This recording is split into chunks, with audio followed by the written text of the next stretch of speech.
The Scott Jennings Show is proudly sponsored by Lear Capital. Since 1997, Lear has helped Americans protect their retirement accounts and savings with physical gold and silver. With thousands of five-star reviews and $3 billion in transactions, Lear is who I trust to help me buy gold and silver. Visit LearScott.com. The voice of free speech. The truth delivered. Common sense for the American people. Welcome to the Scott Jennings Show. The jobs report is out, and it disappoints. President Trump says no negotiations with Iran as the pounding continues. And this hour, we are joined by West Virginia Governor Patrick Morrissey, U.S. Senator Ted Budd, and David McIntosh with the Club for Growth. It is Friday, March the 6th. This is Common Sense for the American people.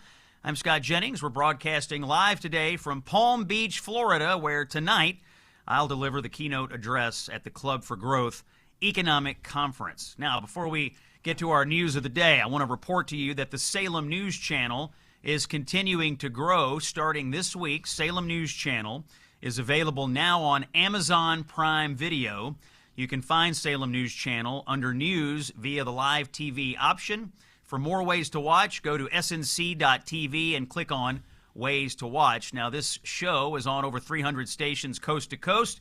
We're in podcast form on Apple and Spotify. We're on snc.tv. I stream it every afternoon and every evening on my social media at Scott Jennings KY. And now, find us on Amazon Prime Video. Folks, the message continues to spread. Topping the news today, latest jobs report is in. Not a great report. 92,000 jobs lost in February. Healthcare sector was a big loser in the report, hampered by a strike, a huge strike. 31,000 Kaiser Permanente workers went on strike. Hospitality, construction, manufacturing, all down in the report. Now, the president's economic advisor, Kevin Hassett, says he's not overly worried about a one-month bobble. Let's listen to cut number 9.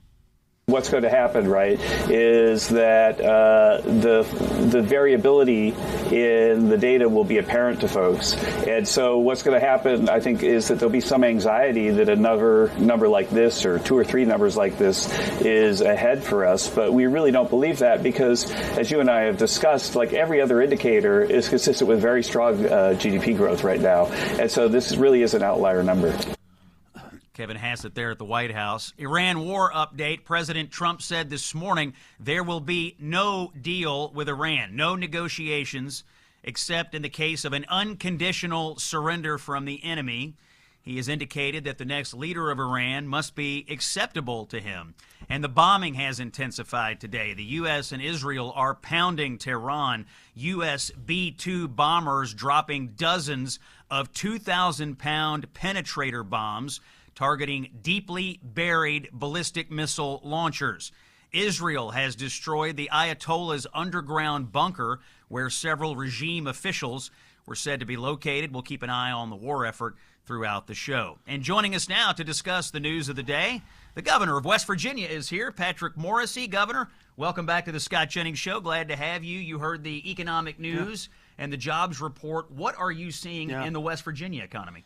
Well, first of all, Scott, thanks so much for having me back on. I always enjoy spending time with you, and I know we've got a lot of good friends together. We do. Common in Kentucky. You know, look, what we're seeing, we obviously know that President Trump passed an unprecedented tax bill last year. You're beginning to see it take effect. A lot of people are now filing the returns. I'm actually expecting whatever blip there may be, we're going to start to see some growth and update. In West Virginia, we had a little bit of slowdown last year, but I think that we're poised to come out of it for a couple of reasons. One, in West Virginia, we're really leveraging our energy resources, and there are a lot of new construction starts. Since October, I've been able to announce over $10.5 billion of new private sector investment, leading to about 10,000 new jobs, a lot of construction jobs. There are going to be healthcare jobs that follow, a lot of energy jobs. So I think a lot of it is just there's some regional disparities in the numbers you're seeing. But with the tax provisions coming online, we see that helping West Virginia. With the Rural Health Transformation Program, we see that helping in healthcare. And so I have to believe it's a blip because we're really optimistic in West Virginia. I want to ask you about an emerging part of our economy, these AI data centers. You call them intelligence centers.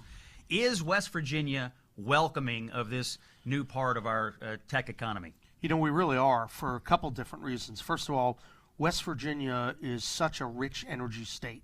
And the one thing that these data and these AI and these intelligence companies need, they need power. They need reliable power. They need affordable power. West Virginia can do that better than just about any state in the nation. So we're building on that strength. But Scott, the other thing we're doing is we're actually cutting red tape faster. So we're allowing companies to come in and build quicker than in other places. So we passed one of the most important laws last year in our state to make it very attractive for these intelligence centers to locate in West Virginia. And now our phone is running off the hook.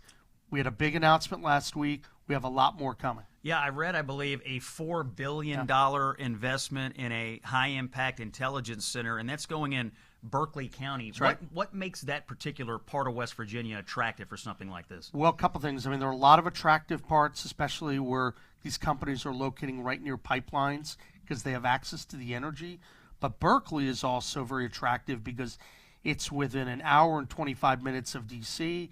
It's very close to Ashburn and a lot of the data center hubs from Loudoun County.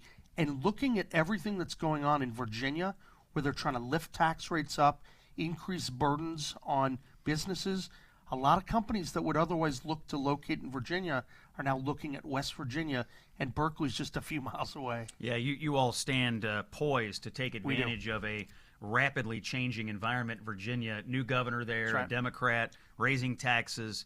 It's really sort of radical and different, of course. They had Governor Youngkin for 4 years. He had the state on the right track. Now they're on the wrong track, but that's to your benefit. And you mentioned red tape.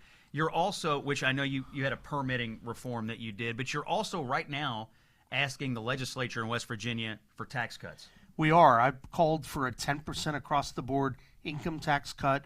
We've made a lot of the difficult decisions to reduce spending, and so we're poised to do it.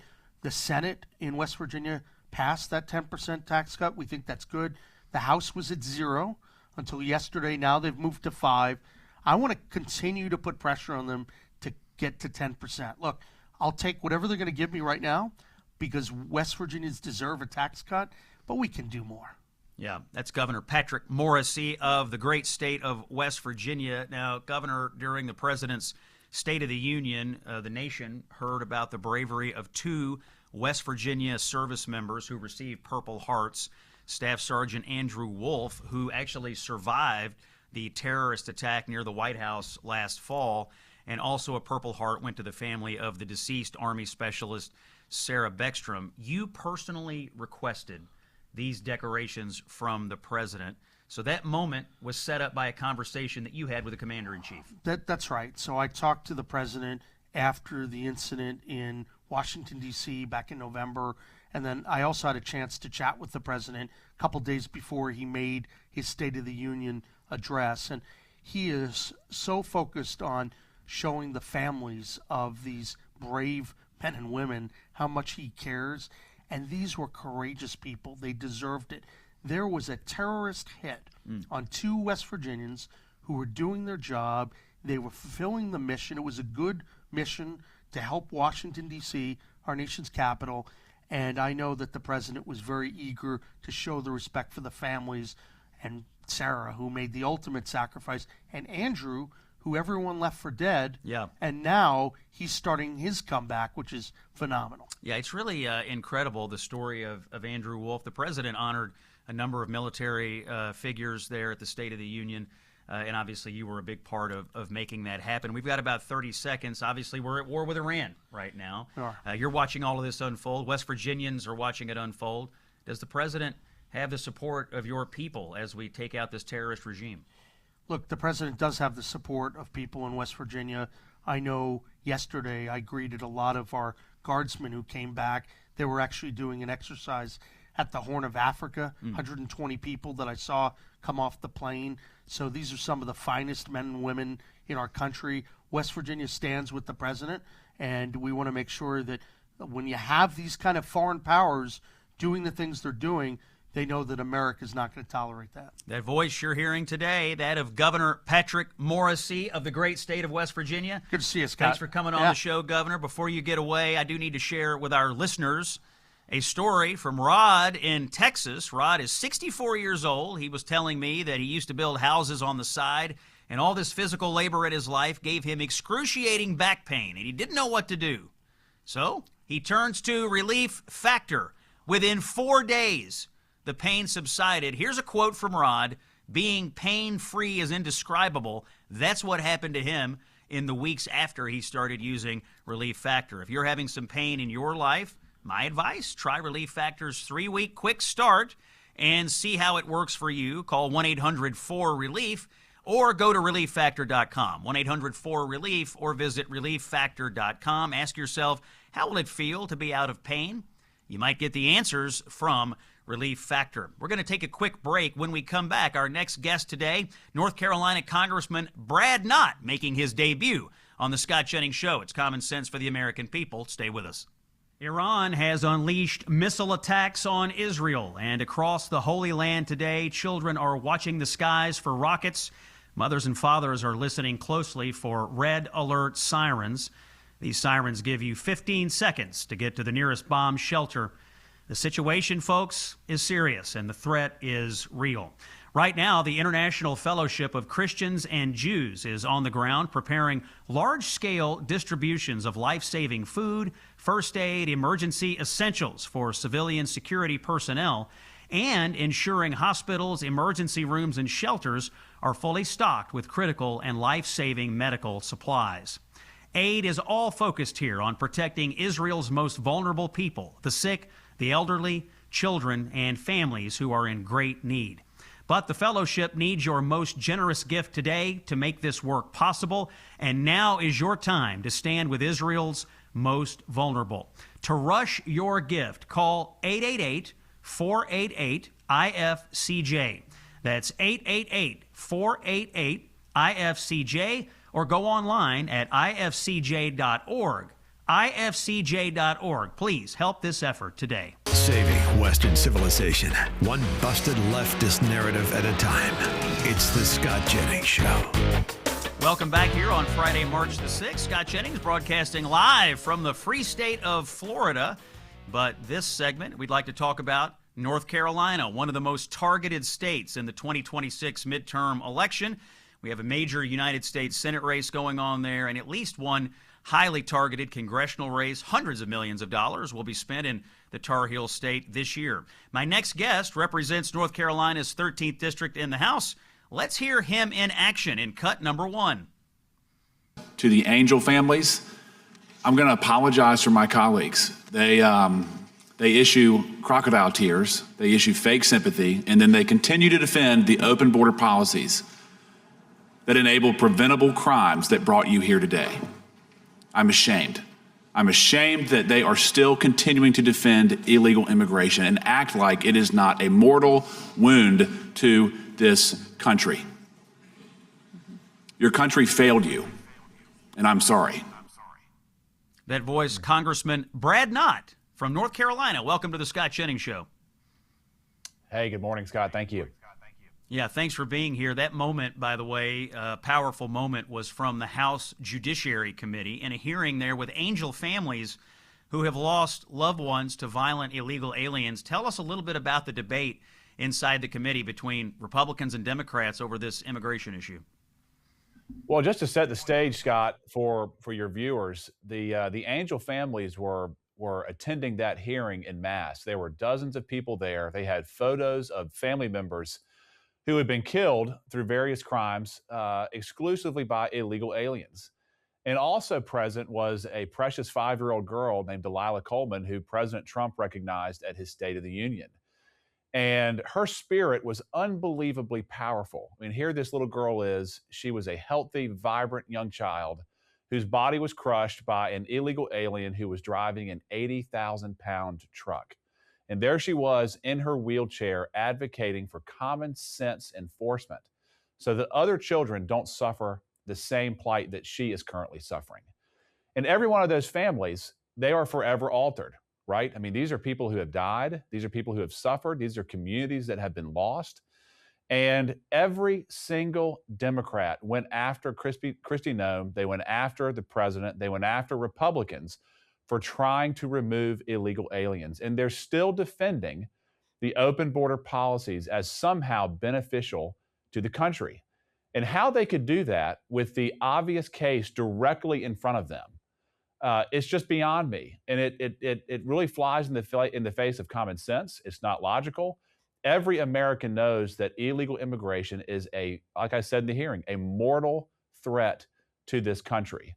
And their just persistence in trying to protect illegal immigrants and the open border policy that brought the illegal immigrants to our homes, it's really beyond explanation. Yeah, the immigration issue, I think, is still the president's best issue. It's his best success. The border is closed. 3 million people have been deported. That having been said, he did make a personnel change yesterday, removing Kristi Noem at the Department of Homeland Security and replacing her with Senator Markwayne Mullin of Oklahoma. Was that the right decision, Congressman? Well, like I said earlier, I think that President Trump and Republicans are very focused on the mission. And the mission is we want to protect American citizens and people who are here legally. If you have an open border that has allowed tens of millions of people here illegally, you cannot protect America's interests. You cannot protect American families. And unfortunately, there were a variety of missteps from Kristi Noem. She did some good work. She secured the border, but she became a distraction. And this president is focused on removing people who are here illegally, especially those who pose the gravest harm. And if a personnel or member of the cabinet becomes a distraction, the president is not going to tolerate it. And so I believe he did make the right decision. Congressman Brad Knott is our guest this segment. Now, you're in North Carolina. You've got a big Senate race. It's the Republican Michael Whatley versus the Democrat Roy Cooper. This is to replace Tom Tillis. I got about 30 seconds. Do you expect the immigration issue, the public safety issue, to be one of the biggest arguments for Whatley as he tries to take on the former Democrat Governor Cooper there? 100%. Roy Cooper has tried to show himself to be someone who's a moderate. He has sold his political soul to the far left side of the Democratic Party. He has freed very violent people into our state. He has not stood up to the far left factions on the immigration debate. And North Carolina has suffered because of it. And Roy Cooper, despite his best efforts, is essentially a North Carolina version of Tim Walz. And he's going to have to answer for that in a very serious way. That voice, Brad Knott, Congressman from the great state of North Carolina. Congressman, thanks for coming on the show. We'll have you back very soon. And we're going to keep it in North Carolina after this break. I've got the Senator Ted Budd from North Carolina coming on. Stay with us here. It's Common Sense for the American People. I'm Scott Jennings on location in Florida. Coming up with more right after this. You know, gold and silver recently soared to record highs and then pulled back. So are precious metals still a good buy? Many Wall Street experts predict higher prices ahead. Why? Well, because we still have trillions in national debt, a declining dollar, and inflation that keeps shrinking our savings. Even with corrections along the way, gold remains a historical hedge for wealth protection. That's why Morgan Stanley's chief investment officer ditched the 60-40 stocks and bonds portfolio and is recommending up to 20% in precious metals. They're getting educated, and you should too. Call Lear Capital at 1-800-880-2424 for your free gold investment kit and learn how you could qualify for up to $20,000 in bonus gold. Lear Capital has over $3 billion in transactions and thousands of five-star reviews. Call 1-800-880-2424, 1-800-880-2424, or visit LearScott.com. You want to drive a leftist crazy? Tell the truth and keep smiling. This is the Scott Jennings Show. And it is Friday, March the 6th. Common Sense for the American People. It's Scott Jennings on Salem. My next guest is here. We're keeping it in the state of North Carolina. This is United States Senator Ted Budd. Welcome into the show, sir. Good to see you again. Glad to be here. Thanks. Big news in Washington yesterday, Senator, is that one of your colleagues, Oklahoma Senator Markwayne Mullin, has been tapped by President Trump to replace Kristi Noem at the Department of Homeland Security. You supportive of this? I think it's great. Mark Wayne is a colleague of mine. We came in together in 2022 in the Senate. Remember, his term was for 4 years because he was filling Jim Inhofe's term, who actually left earlier and since passed away. So he's up for election now. That'll open up that seat in Oklahoma. It's a solidly red state. If you go back to the time that we served together in the U.S. House, was Secretary Noem, then became governor after being in the U.S. House. All three of us served together in the House. So. But, she's got – I wouldn't even – look, she's got an off-ramp. The president has given her a new role to focus on the Western Hemisphere. After some disruption, we found a way to work together and to get aid for Western North Carolina, which has been my focus for the last 16 months. But I think Mark Wayne's going to do a great job. He's a fighter, but don't overlook the fact that he can really run a business. He's been very successful building a sizable company in Oklahoma. He's a good leader. He's been on the Armed Services Committee. He understands law enforcement. I think he's going to be a great leader. Lost in all this conversation about the Department of Homeland Security and the palace intrigue and the personnel is the fact that it is still shut down. The Democrats have DHS shut down right now, even though we're at war, even though we have increased terrorism threats in the United States. What are the prospects for getting the DHS reopened here? I mean, I think the American people might be getting a little tired of this. Yeah, we're tired of it. We got 96% of the government funded through regular order, which I think is great. You get to vote on things. You don't do these massive omnibuses. But at the same time, this critical 4% that still remains is about our homeland security. That's the folks at the airport, all the way to Coast Guard, FEMA in the western part of North Carolina is huge, getting aid to that part of the state. We don't want dysfunction anymore. But I think this improves the odds of us having a reasonable conversation between hopefully Secretary Mark Wayne Mullen and the rest, because he's got good relationships, obviously, with me and even across the aisle. He's been great to work with. Yeah, it seems like, based on what we've heard a couple of Democrats say, that Mark Wayne may actually get a bipartisan confirmation vote here. I think he will. I think Fetterman's already come out. He's Fetterman's on so many issues. He's on the right side of history, including against Iran. But I think when it comes to getting Mark Wayne confirmed, you've got a lot of folks that will be very supportive. Now, if we can get to getting the funding for DHS, that's what we really need. I mean, you represent one of the busiest airports in America there in Charlotte. Are you concerned that the DHS shutdown is putting us on the brink of an airport like Charlotte seeing disruptions because of TSA issues and other things? I do. I mean, a couple months ago, back before the new year, we saw big people that weren't funded. But now we've got TSA folks. They just missed their paycheck yesterday.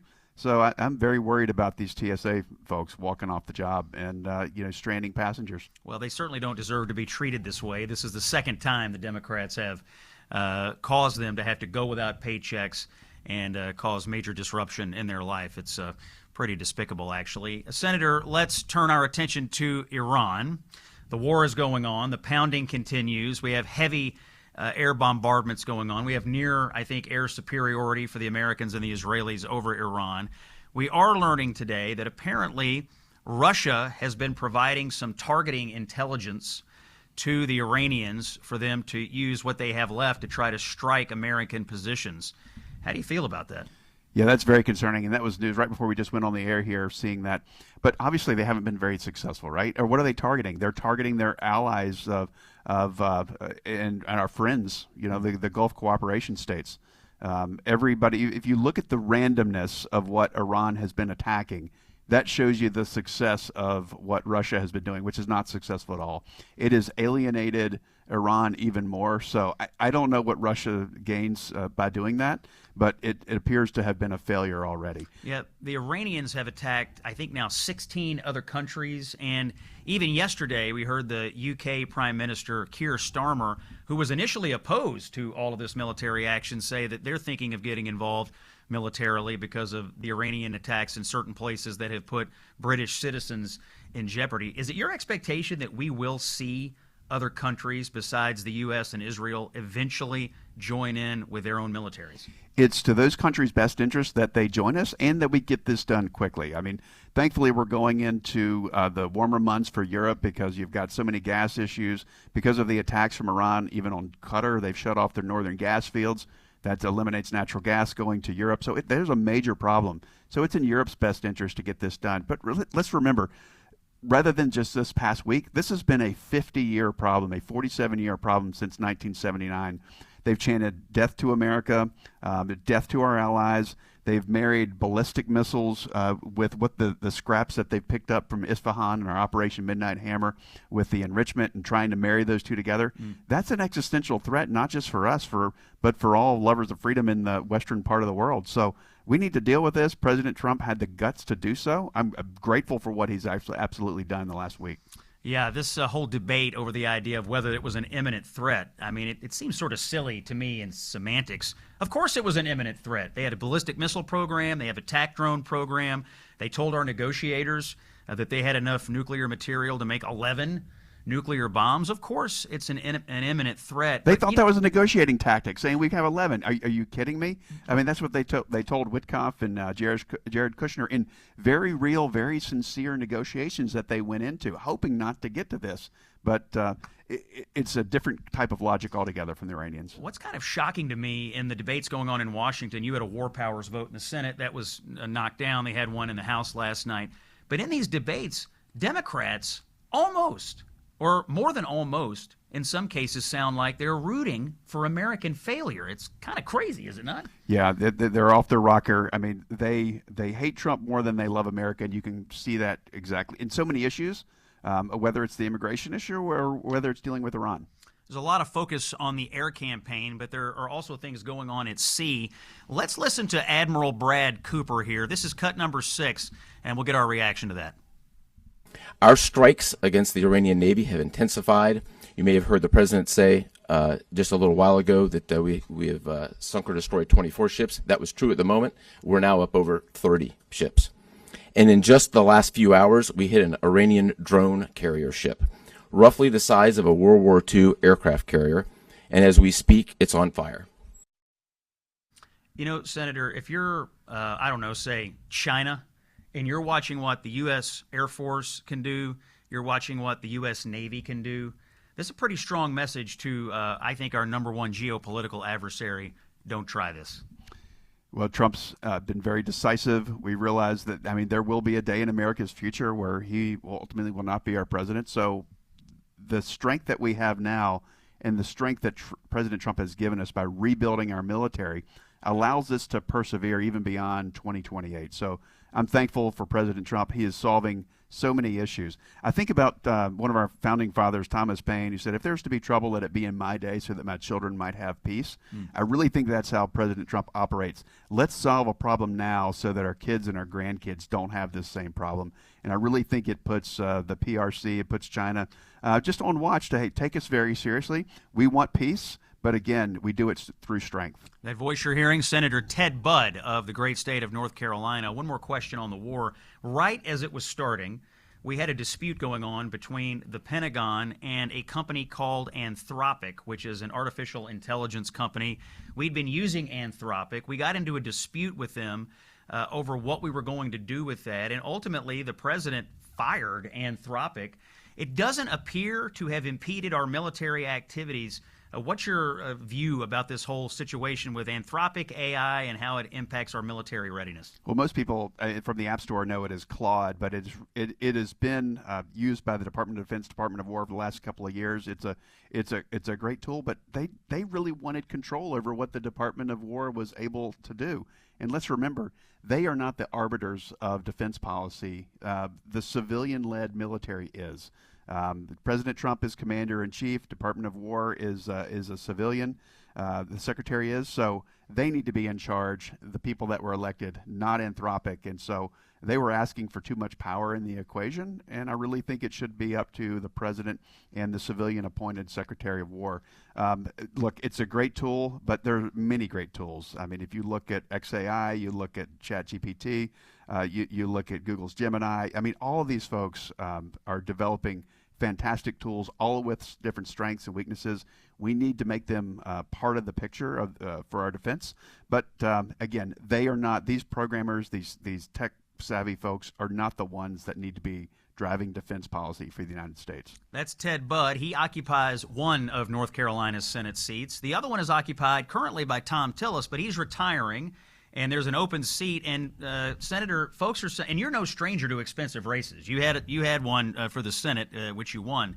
People are saying this could be a $1 billion Senate race in North Carolina. That's a lot of inflation in North Carolina. First of all, why haven't we purchased all the TV stations in North Carolina would be my first question. Second, I mean, is that really on the horizon here? Could we see $1 billion spent in a Senate race? I'm not going to make financial predictions, but I am going to say that there is no free path from the ex-governorship into the Senate. We've seen a Republican try to do it. You can go back to the Jim Hunt days and see him fail moving from the governorship to the Senate. You saw Roy Cooper leave, and not leave in good condition. He really mismanaged Hurricane Helene in western North Carolina, dropped the ball there. We're still kind of picking up the pieces from that in western North Carolina. We saw the horrendous killing of a beautiful young girl who fled Ukraine, come to Charlotte to be with the safety of her family, was building a life, and then was killed by somebody that Cooper had cut a deal on. During COVID, he cut a deal with the NAACP to let out 3,500 convicted individuals, and including the killer of Rena Zaruchka. So it's heartbreaking. I know Trump recognized the mother and the family at the State of the Union. So, look, that's a situation that should have never occurred. But under President Trump, we're safer under policies like Michael Whatley would support. We're going to be safer.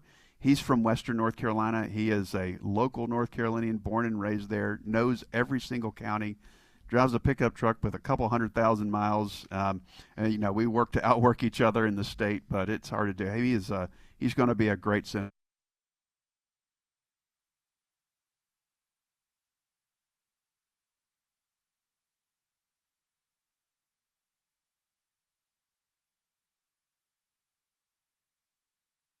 Well, he's going to play like he's an old shucks tobacco farmer, but he's not. He did not leave North Carolina in great shape.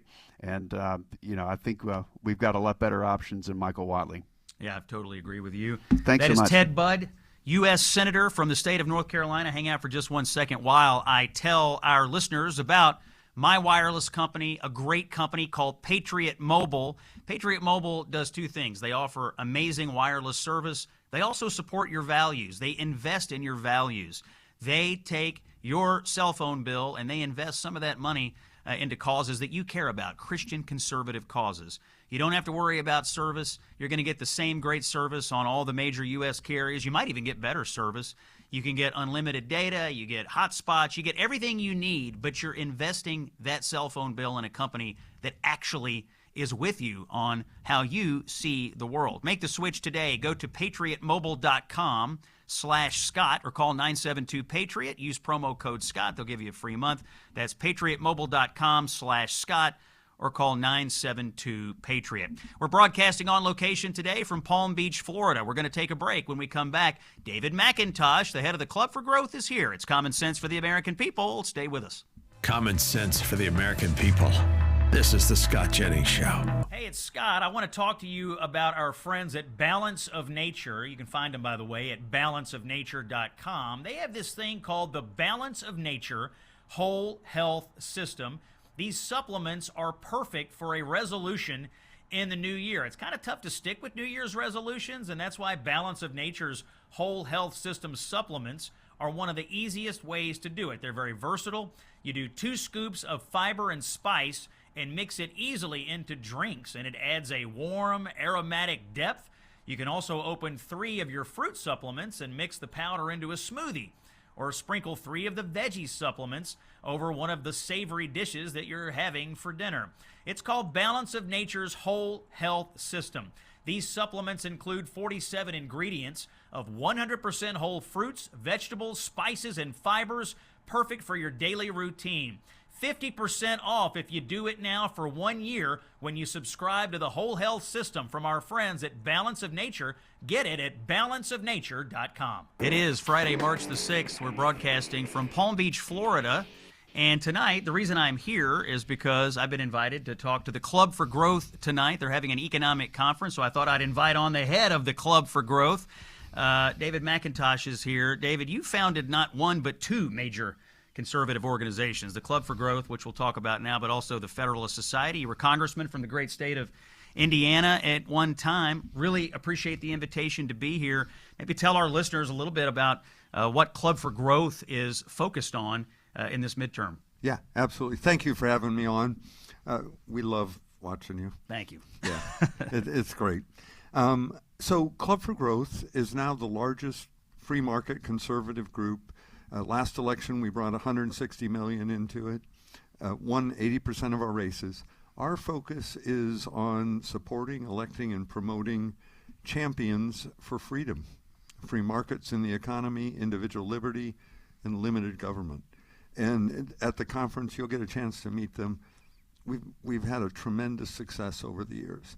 Ted Cruz, Mike Lee were early victories that we had. They're now chairman in the Senate of key committees. And we've got a whole group of new members that we're supporting. And occasionally we have to take out some bad guys. You know, in Texas, last Tuesday, they had their primaries, and there's a longtime rhino, a guy named Dan Crenshaw, who promised his voters he'd be a conservative. You thought he would be. He's a SEAL, served his country that way. But he turned out to be a moderate in Congress. And so a young man, Steve Toth, challenged him. We knew that if Club for Growth came in, all of the establishment would come in and give him tons of money. So we quietly did it under a different super PAC, and Steve ended up winning that primary. Interesting. This is David McIntosh, by the way, head of the Club for Growth here on the Scott Jennings Show. What are you focused on in the fall? What kind of races do you think are going to catch most of your attention? It's critical that we keep the majority in the House.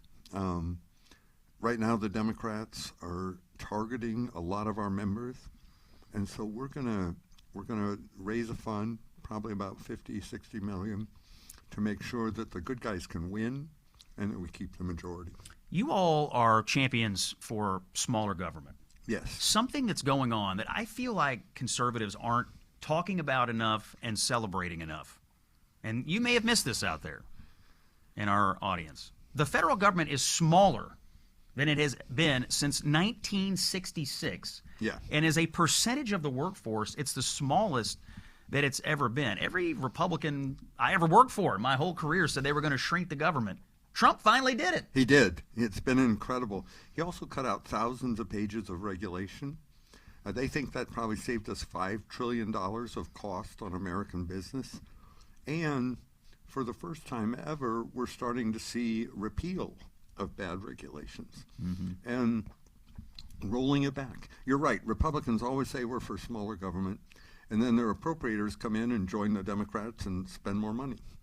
Yeah, this shrinking of the government by Trump, and it's interesting because it's happening simultaneous to a rebalancing of the economy. Under Biden, there was a lot of emphasis on growing government jobs, more federal jobs, more state and local government jobs. Under Trump and the Republicans right now, the emphasis on shrinking government but increasing private sector. Are you generally happy with the president's economic approach so far? Oh, yeah. I think he's done a tremendous job.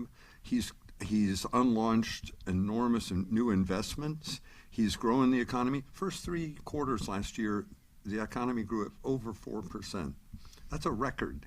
And business investment grew by about 3.7%.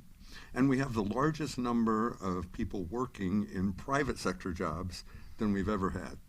If you could give, we got about 30 seconds, if you could give the U.S. Congress one piece of advice, what they need to do right now to help the American people and help the Republican cause this fall, what would it be? I think it would be to address affordability. The Democrats are saying, all this inflation that Biden created made life unaffordable. We're going to bring in socialism and make it affordable. They need to nail that and say, we have a better plan for cheaper gas prices, cheaper housing, cheaper gas. And then, frankly, we need to run on the campaign. You can't let them back in the door. Yeah. You do, and all of it will come to a halt. You'll pay more taxes. You'll pay higher prices again. You'll lose your job. We have to clearly draw that contrast. That voice you're hearing, former congressman and now head of the Club for Growth, one of the most influential outside groups in American politics, David McIntosh. David, thanks for the invitation to be down here. Appreciate you coming on. Thank you for coming. We'd love to have you all the time. Love it, sir. We're going to take a break, top of the hour break. We've got more to come. It's Common Sense for the American People. Scott Jennings is here in Florida. Stay with us. It's Common Sense for the American People here on Friday, March the 6th. We're broadcasting live from Palm Beach, Florida. Once again, on location, the world travels of Scott Jennings continue, and we're grateful for your joining us today.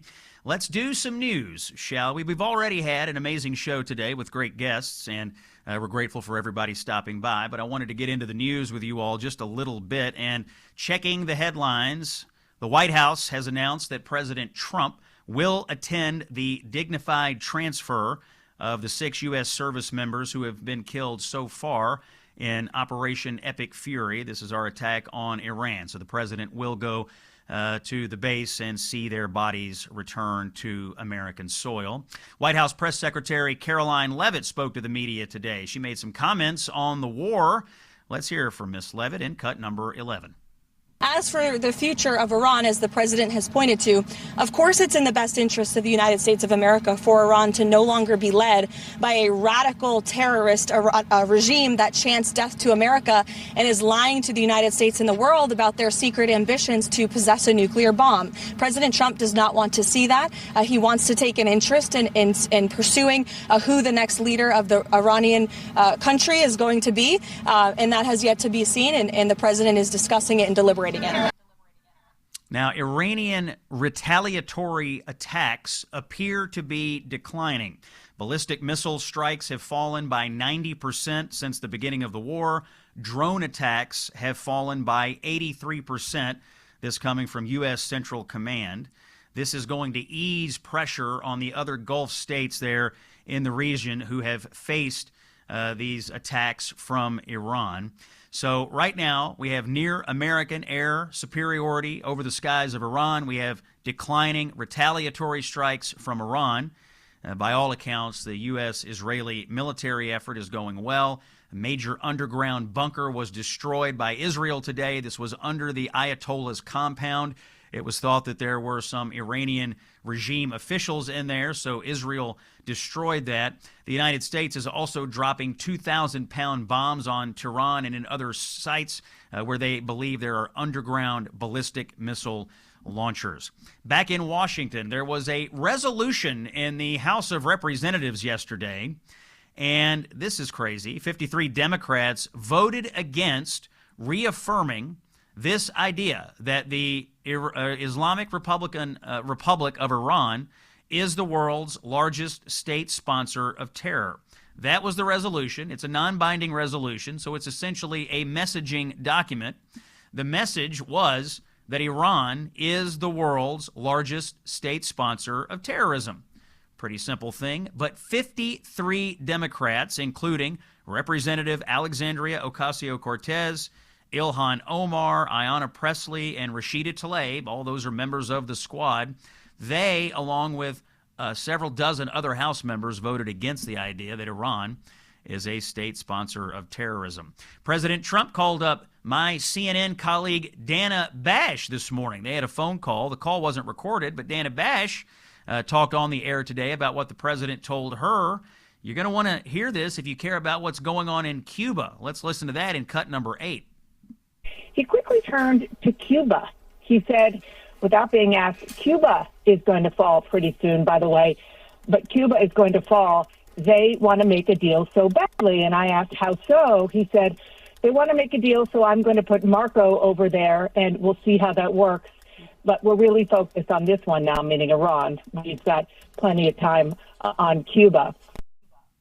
So even as we prosecute the war in Iran, the president's still keeping his eye on the Western Hemisphere, specifically looking for changes in Cuba, and referencing there that Secretary of State Marco Rubio will be heavily involved in that. Democrats still none too pleased with any of this, and as they plot to win the November midterm, the priorities of the Democratic Party are becoming more clear by the day. This is California Congressman Ro Khanna. You need to hear this.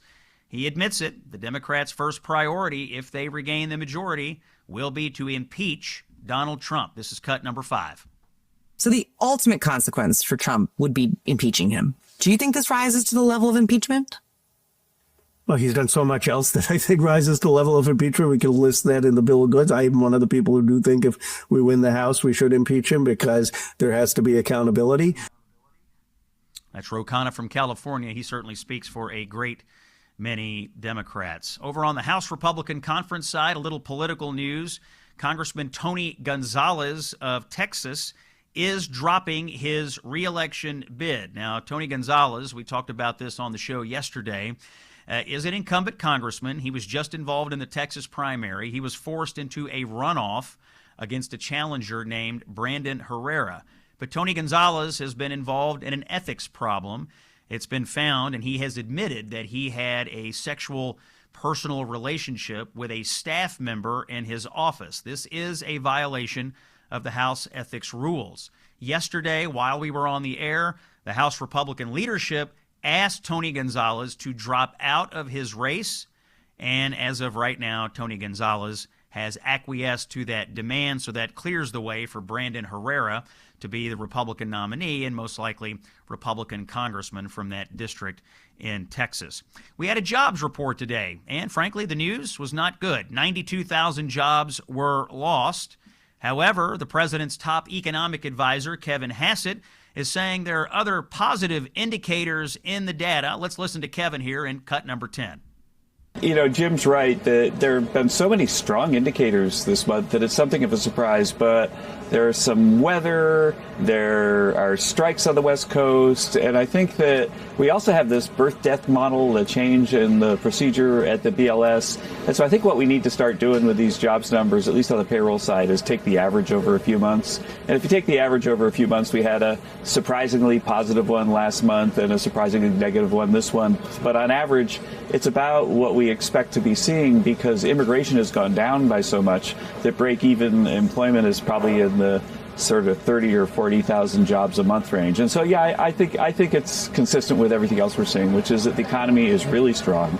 And the headline for me is something that I'm sure you guys probably already noticed, is that productivity is about the highest we've ever seen. And manufacturing wages are up year over year by $2,400 now. That's the president's top economic advisor, Kevin Hassett, brushing off today's negative jobs report. President's also replacing his Homeland Security Secretary. Kristi Noem is out. That announcement was made yesterday. She'll be out as of March 31st, and to be replaced by Oklahoma Republican Senator Markwayne Mullin. And he'll go in first as acting. He'll have to face Senate confirmation. Will he get some Democratic votes? It sounds like it. Pennsylvania Senator John Fetterman says he plans to support Markwayne Mullin. And I want you to listen to this. This is Democrat Senator Peter Welch praising the president's pick here in cut number 7. He'll be confirmed. The question is whether there'll be bipartisan support for him. And Markwayne Mullin is competent and he's honest. Getting some kudos and some plaudits from his Democratic colleagues in the U.S. Senate. One final story to bring to you here in our first segment.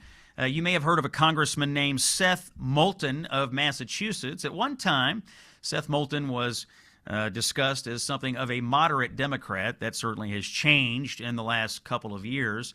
At the president's State of the Union address just a few days ago, he decided to invite as his guest an illegal immigrant named Marcelo Gomes da Silva. So Seth Moulton brought an illegal immigrant to the U.S. Capitol. If that weren't bad enough, it turns out that this illegal immigrant is involved in some sort of a police report citing sexual assault and juveniles. That's according to the report. The Boston Herald is reporting that the Milford Police Department, however, is denying a public records request for these reports because it does involve juveniles. So the headline news here is a Democrat member of Congress named Seth Moulton brought an illegal immigrant to the U.S. Capitol for the president's speech, and this person's name shows up in police records involving sexual assault and juveniles. We're going to take a break. When we come back, we have the Relief Factor Pain of the Week. It's common sense for the American people. I'm Scott Jennings, live from Florida. Stay with us. Fighting for free speech and Western civilization. This is the Scott Jennings Show. It is Friday, March the 6th. I've got a message, by the way, that every parent and every grandparent needs to hear, and it is that kids are being targeted online through these gaming platforms, social media, and messaging app. And our friends and partners at Child Help, they hear from these kids who've been targeted every single day. They are groomed, they are manipulated, and they are threatened by adults who are pretending to be someone else. One boy called up the Child Help hotline, and he was terrified and ashamed. He had encountered an adult in one of these online games, and that adult groomed him and then asked him, demanded from him photos.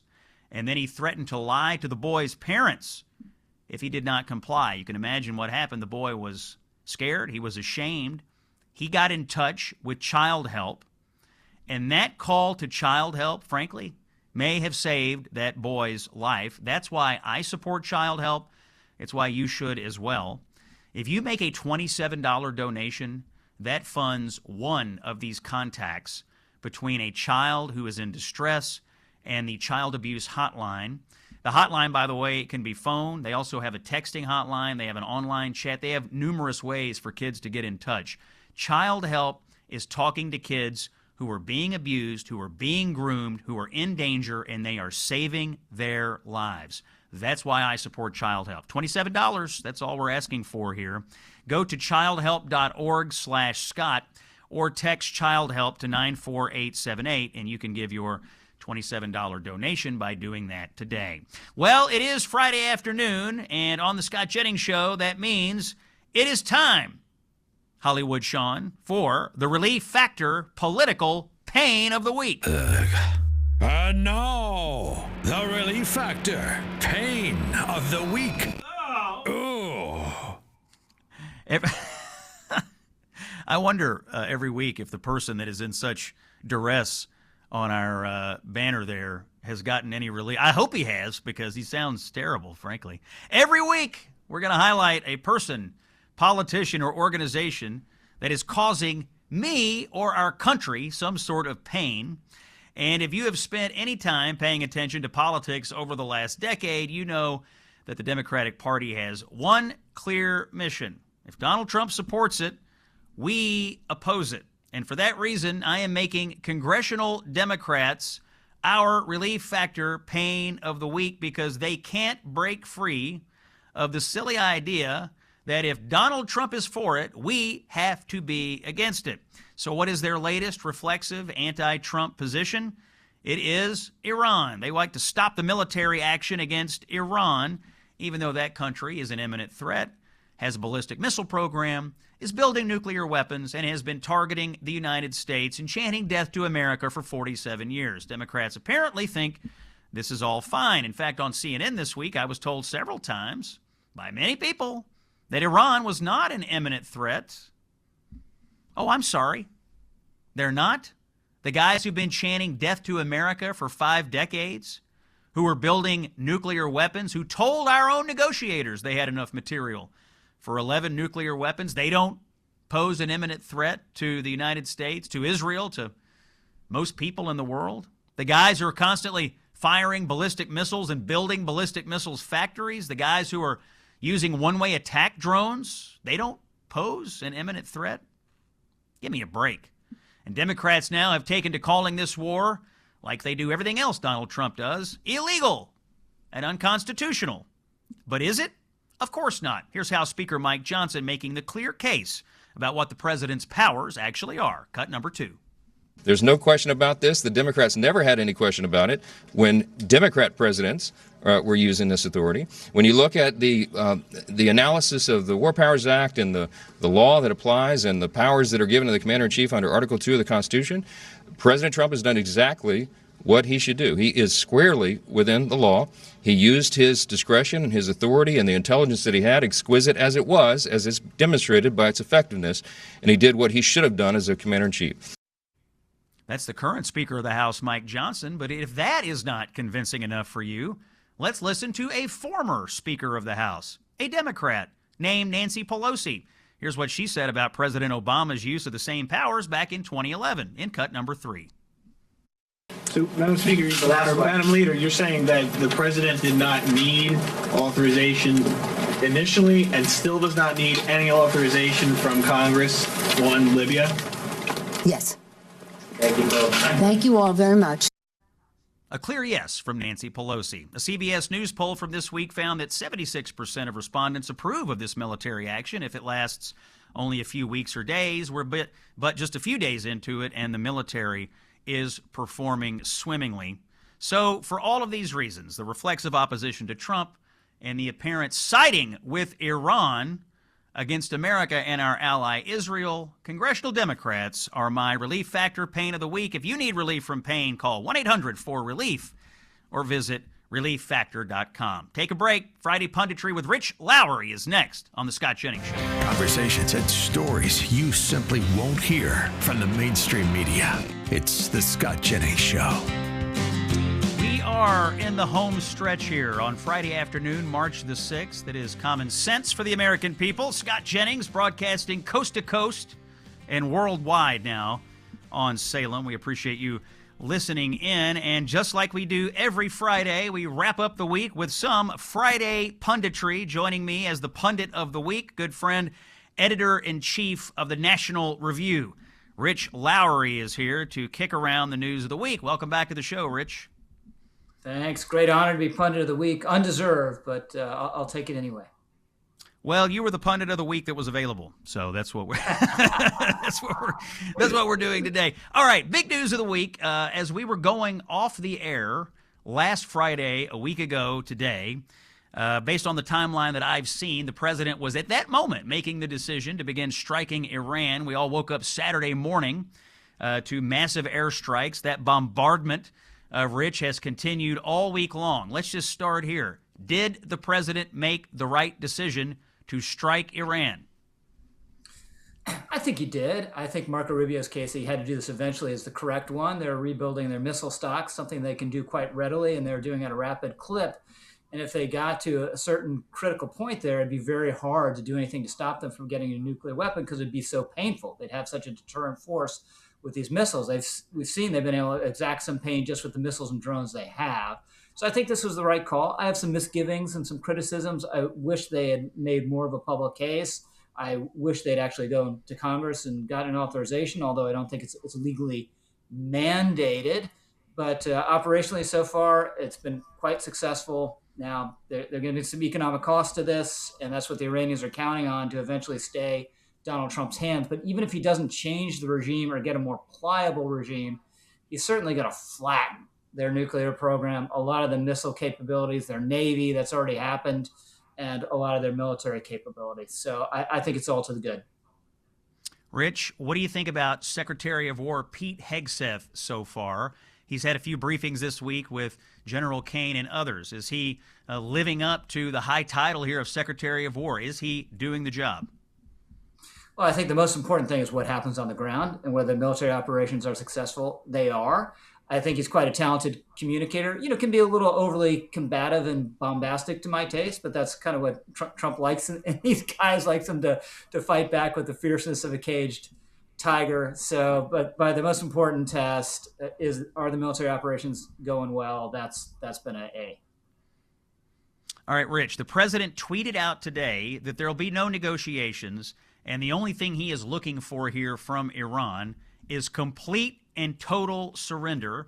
Now, we've seen some polling showing the American people are largely supportive of this as long as it doesn't last more than a few weeks. Is the president on the right public posture here as he talks about what he wants to see on complete and total surrender, and also saying that he would like to at least approve of the next person who takes over this country? Yeah, so what he's trying to convince them, guys, this isn't going to end. You've already been in a world of pain, and you're going to have a world of pain to come. So give me someone else to work with. So I think that's the posture for him, developing the most possible leverage publicly. But he's very cognizant, right, of the markets, the stock market, the gas prices. So I'm sure he, too, doesn't want this to go on for too long, because we've already seen some elevation in gas prices, could see more of that the longer this drags on. So I wouldn't be surprised. I think it'd be a big victory, Scott, if he just gets a more playable interlocutor from this regime, right? The regime's still standing, but it decides, all right, we've oppose the Americans for long enough, we're just going to give him what he wants, because if we don't give it to him, it's going to be more and more pain. We're going to lose everything anyway. So I think that's quite plausible. It'd be great if the regime, in my mind, fell. I think it's the foremost anti-American regime on the planet. It has American blood on its hands up to its elbow, going back decades. So I'm willing just to open this door number 3 and see what's there, but I'm not sure whether that's actually going to happen. All right, Rich Lowry, editor-in-chief of the National Review, pundit of the week here on the Scott Jennings Show. Let's talk about the Democratic reaction to all of this. Yesterday, there was a resolution in the House, a non-binding resolution, a messaging document, if you will, that simply stated that and reaffirmed the U.S. position that Iran is, in fact, the biggest state sponsor of terrorism in the world. 53 Democrats voted against that. You have had a number of Democrats come out and call this war illegal and unconstitutional. Rich, do the Democrats risk here looking anti-American? Do they risk looking like they're cheering for American failure? And have they left themselves any wiggle room here if, in fact, the president's right? The regime falls, we take out the nukes, we take out the ballistic missiles, and all of a sudden Iran is neutralized. Yeah, well, of course, they won't give them any credit. They'll just mumble and look at their shoes if that's the circumstance and move on to the next issue. I think the best case for them politically is just to say, look, everyone cares most about prices. And this president has taken his eye off the ball with regard to prices. And this is another example of it. Rather than, oh, gee, this is such a terrible thing. You wiped out this Ayatollah who's defined this regime for decades and has American blood on their hands. But they can't help themselves. You know, they're driven by a blind animus towards this president, and very often they can't see their own political interest. All right, post-war, let's say for a moment, Rich, that the regime falls and there has to be some stabilization of Iran. Do you think the political will exists in America for any American troops to be stationed on the ground in Iran, or at least in the region, as we oversee some sort of transition to a new regime? I don't think we're going to see any American troops in Iran unless it's some real emergency circumstance. You know, God forbid, I don't know. They can't do this because we have total air dominance at the moment, but a B-52 is down. I don't know what the crew is of B-52, and 9 guys are caught, and we want to go get them in a raid, something like that. But a stabilization force with U.S. service members in it, I think that's a red line for President Trump, and we won't see it. All right, Rich Lowry's our pundit of the week. Let's come back home, Rich, and talk about things that happen in politics here in the United States. Big news yesterday. The president announced that he's firing Homeland Security Secretary Kristi Noem and replacing her with Markwayne Mullin, senator from Oklahoma. A, did this surprise you? B, did the president make the right call? Well, it didn't surprise me, Scott, because our reporter Audrey Fahlberg had a piece yesterday morning how mad Trump was at her testimony and how it went, and he was considering Mullin. And sure enough, he fired her yesterday and brought in Mullin. Now, there have been rumblings about this for a very long time, but there are other names that have been brooded about, not Markwayne Mullin. So that aspect of it was a surprise. But I just think she was a poor pick. I think she had presidential aspirations, so she cared most about her image and, you know, tough-looking photos of her wearing various DHS uniforms or on horseback on these in this $220 million ad campaign encouraging illegal immigrants to go. So if Mullin just gets in there, cleans up any sketchy funding, says, I'm going to defer to the professionals rather than waging a turf war against them the way Kristi Noem did, and endorsing the Tom Homan approach, which is, let's go easy on the showy rates. We'll just go after the so-called worst of the worst, and then try to squeeze illegal employment with various forms of workplace enforcement. I think that's the right approach. Yeah, I was not a fan, Rich, of the hats. She wore a lot of different hats, and I don't mean like Marco Rubio wears a lot of hats. She wore literal physical hats all the time. And if I had any advice for Markwayne Mullin, it's just put on a suit and look like a cabinet secretary. You're not there to carry a weapon. You're not there to dress up in a costume. You're there to run a massive agency, which, by the way, is still shut down right now. Yeah, we don't see Tom Homan in uniforms, right? Everyone likes their windbreaker with the logo of whatever it is they're running. But that's all you need. You don't need the fancy costumes and the hats. All right, so Kristi Noem was the first Trump cabinet secretary to be changed out in Trump 2.0.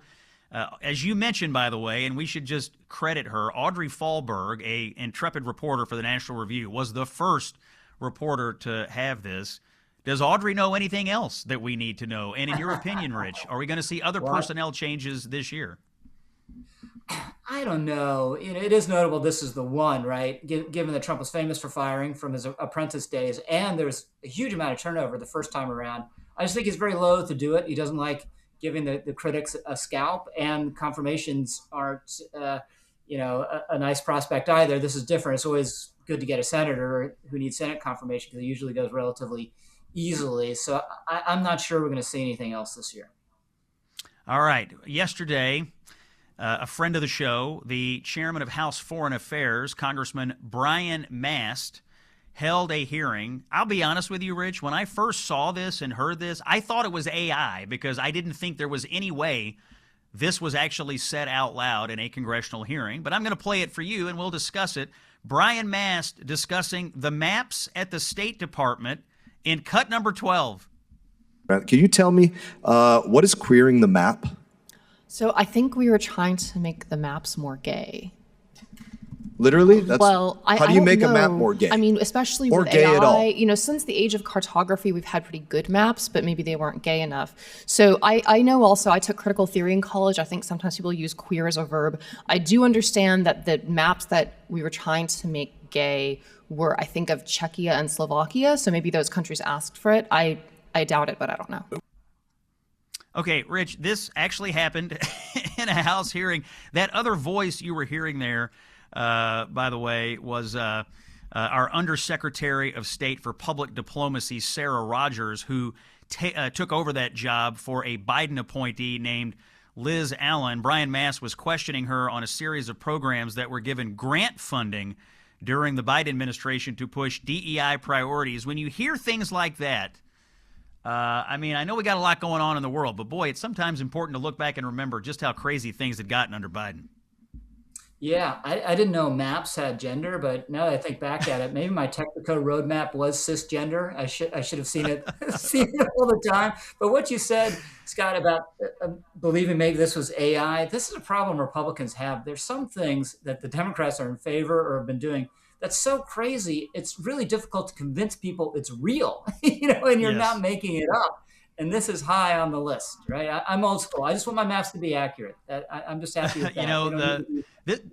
This wasn't the only gender-related problem Democrats had this week. We talked about this on the show yesterday. This character they've nominated for the Senate down in Texas, Tallarico, is on the record in a legislative hearing himself saying that it was his opinion there were 6 genders, not 5, not 7, but the number of genders shall be 6. I actually, Rich, sent a communication to his campaign asking for a list of the 6 genders and which one Tallarico thought that he was. They did not answer my questions. I have promised the listeners an update. So Democrats still here in the year of our Lord 2026 struggling with the concept that there are 2 genders. Our pundit of the week is Rich Lowry. He's going to stick around through this commercial break, and we'll do this week's winners and losers. First, a quick word from our friends at Patriot Mobile. This is a critical year for our country, and as the liberal opposition grows more aggressive and unapologetic, the fight now is more important than ever, and it even includes some of the everyday decisions you make, like which wireless company should I use? Patriot Mobile has been standing on the front lines of the fight for freedom for over 12 years. It's a great company. They deliver top-tier wireless service, and they are activists just like you. They care about our country and the Christian conservative cause. They offer prioritized premium access on all 3 major U.S. networks. You'll get the same or better coverage than you have right now. Fast speeds, dependable nationwide coverage, unlimited data plans, mobile hotspots, international roaming. Switch now, keep your number, keep your phone, or even upgrade it. I don't care. I just want you to get with Patriot Mobile because they are with us. PatriotMobile.com/Scott or call 972-PATRIOT and use promo code Scott. You do that, you're going to get a free month from my friend. I know these guys. You can trust them. Patriot Mobile is a good company. Rich Lowry is here. When we come back, winners and losers of the week on the Scott Jennings Show. Stay with us. Straight talk without the bluster. When you positively need the truth, this is where you come. The Scott Jennings Show. Thanks for joining us here on Friday, March the 6th. Home stretch on Friday of the Scott Jennings Show. By the way, do not forget, if you're mulling this over, let me just encourage you to do it now. Book your cabin today on the unforgettable November Gulf of America cruise. It's Mike Gallagher and Scott Jennings and a whole bunch of people who you will absolutely like and get along with. We'll be on a luxury cruise ship. We'll eat amazing food. We'll dip our toes in the sands and waters there in the Gulf of America. We're going to have insightful conversations about the future of our country, but we can't do it unless you come, and we want you to be there. It's really going to be a stunning opportunity to go on a great vacation right after the November election. Here's how you book your cabin today. Text the word cruise to 94878 or visit scottjenningshow.com. Click on the Gulf of America Cruise banner. It's the Gulf of America Cruise in November. I'm personally inviting you. I want to see you out there. All right, we're in the middle of Friday Punditry. Our pundit of the week, the editor-in-chief of the National Review, Rich Lowry, is here. Rich, as always, it's time for you and me to pick our winners and losers of the week in American politics. A lot of people to choose from. Rich, we'll start with you. Who won the week in American politics? I think the winner was Senator John Kennedy. He pursued this line of questioning with Kristi Noem about this big $220 million contract that wasn't really defensible, and she had no good answer, and this provided the occasion for Trump to axe her and get a better Homeland Security director. Not easy to go after your other side, but this was justified. Plus, he's had a book, John Kennedy, that's been on the bestseller list for weeks now, so hats off. Yeah, Kennedy really showed that he's got the ear of the president. Apparently, after that hearing, the president called him up, asked him a bunch of questions about it. So I tend to agree. Senator John Kennedy, the clout of John Kennedy went up exponentially. He's Rich's winner of the week. Okay, loser of the week, Rich. There's a lot of people who had a bad week. The Ayatollah, rough week, to be honest.